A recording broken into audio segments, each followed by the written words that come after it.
ಸರ್ವಮಂಗಲಮಾಂಗಲ್ಯೆ ಶಿವೇ ಸರ್ವಾರ್ಥ ಸಾಧಿಕೆ ಶರಣ್ಯೇ ತ್ರ್ಯಂಬಕೆ ಗೌರಿ ನಾರಾಯಣಿ ನಮಸ್ತೆ. ನಮಸ್ಕಾರ ಎಲ್ಲರಿಗೂ. ದೇವರು ಎಲ್ಲರನ್ನೂ ಚೆನ್ನಾಗಿಟ್ಟಿರಲಿ ಅಂತ ಪ್ರಾರ್ಥಿಸ್ತೀನಿ. ಶ್ರೀ ವಿಷ್ಣು ಸಹಸ್ರನಾಮ ಶ್ರೀಹರಿಯ ಅತಿ ಶ್ರೇಷ್ಠ ಸ್ತೋತ್ರ. ಹೆಸರಿನಲ್ಲಿಯೇ ಮರ್ಮ ಅಡಗಿದೆ. ಶ್ರೀ ವಿಷ್ಣುವಿನ 1000 ಹೆಸರುಗಳಿರುವಂತಹ ಸ್ತೋತ್ರ. ಈ ಸ್ತೋತ್ರದ ಶ್ರವಣ ಮಾತ್ರದಿಂದ ಬಿಗಡಿಸಿದಂತಹ ಕೆಲಸಗಳು ಕಾರ್ಯರೂಪವನ್ನು ತಾಳುತ್ತವೆ. ಇವತ್ತು ಶ್ರೀ ವಿಷ್ಣು ಸಹಸ್ರನಾಮದ ವಿಶೇಷತೆ ಬಗ್ಗೆ ತಿಳಿಯೋಣ. ಶ್ರೀಹರಿ ಈ ಜಗತ್ತಿನ ನಿರ್ವಹಣೆಗಾರ. ಅವರ ಸ್ತುತಿಯಿಂದ ನಮ್ಮ ಜೀವನದ ನಿರ್ವಹಣೆ ಚೆನ್ನಾಗಿರುತ್ತದೆ. ಅದರಲ್ಲೂ ಶ್ರೀಹರಿ ಇರುವಂತಹ ಜಾಗದಿಂದ ಶ್ರೀ ಲಕ್ಷ್ಮೀ ಮಾತೆ ಹೋಗೋದಿಲ್ಲ.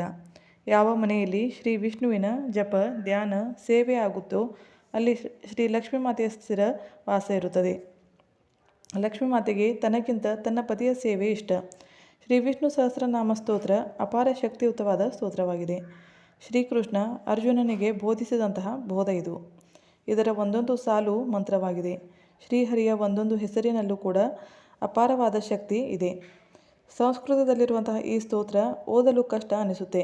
ಆದರೆ ಕೆಲವು ದಿವಸ ಆಲಿಸಿದರೆ ಮುಂದೆ ಪಠನೆ ಕೂಡ ಈಸಿಯಾಗುತ್ತೆ. ಈಗ ಕೇವಲ ಧನಲಾಭಕ್ಕಾಗಿ ಈ ಸ್ತೋತ್ರದ ಪಠನೆಯನ್ನು ಮಾಡೋರು ಇದರ ಜೊತೆಗೆ ಶ್ರೀ ಲಲಿತಾ ಸಹಸ್ರನಾಮ ಅಥವಾ ಶ್ರೀ ಮಹಾಲಕ್ಷ್ಮಿ ಸಹಸ್ರನಾಮದ ಪಠನೆಯನ್ನು ಕೂಡ ಮಾಡಬೇಕಾಗುತ್ತೆ.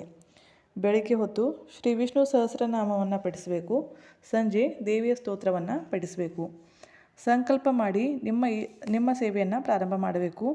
11, 21, 51 ಅಥವಾ 108 ಈ ಸಂಖ್ಯೆಗಳಲ್ಲಿ ನಿಮಗೆ ಎಷ್ಟು ಸಾಧ್ಯನೋ ಅಷ್ಟು ಸಂಖ್ಯೆಯಲ್ಲಿ ಸ್ತೋತ್ರ ಪಠಿಸುವ ಸಂಕಲ್ಪವನ್ನು ಮಾಡಿ. ಬೆಳಗ್ಗೆ ಮತ್ತು ಸಂಜೆ ಒಂದು ನಿರ್ದಿಷ್ಟ ವೇಳೆಯಲ್ಲಿ ಸೇವೆ ಮಾಡಲು ಕೊಡಬೇಕು. ಶ್ರೀ ಲಕ್ಷ್ಮೀನಾರಾಯಣರ ಫೋಟೋ ಅಥವಾ ಮೂರ್ತಿಯ ಮುಂದೆ ಕುಳಿತು ಸೇವೆಯನ್ನು ಮಾಡಬೇಕು. ಆಕಳಿನ ತುಪ್ಪದ ದೀಪವನ್ನು ಬೆಳಗಿಸಿ ಅದರಲ್ಲಿ ಒಂದು ಏಲಕ್ಕಿ ಒಂದು ಲವಂಗವನ್ನು ಹಾಕಬೇಕು.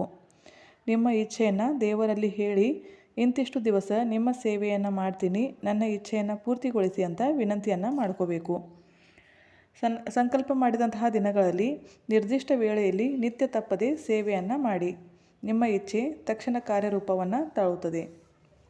ವ್ಯವಸಾಯ ನೌಕರಿಗಾಗಿ ಸೇವೆ ಮಾಡೋರು ಬೆಳಿಗ್ಗೆ 6 ಗಂಟೆ ಮತ್ತು ಸಂಜೆ 6 ಗಂಟೆ ನಿತ್ಯ 2 ಬಾರಿ ನೀವು ಅದೇ ನಿರ್ದಿಷ್ಟ ವೇಳೆಯಲ್ಲಿ ಶ್ರೀ ವಿಷ್ಣು ಸಹಸ್ರನಾಮದ ಪಠನೆಯನ್ನು ಮಾಡಬೇಕು.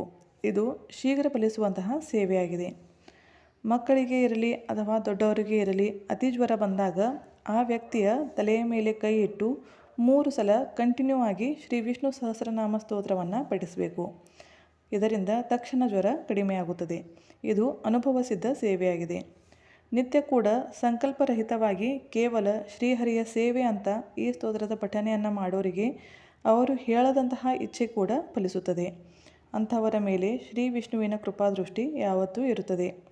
45 ನಿಮಿಷದಿಂದ 1 ಗಂಟೆಯಲ್ಲಿ ಪಠಿಸಬಹುದಾದಂಥ ಈ ಶ್ರೀ ವಿಷ್ಣು ಸಹಸ್ರನಾಮ ಸ್ತೋತ್ರ ನಮ್ಮ ಪ್ರತಿ ಸಮಸ್ಯೆಗೂ ರಾಮಬಾಣ ಉಪಾಯವಾಗಿದೆ.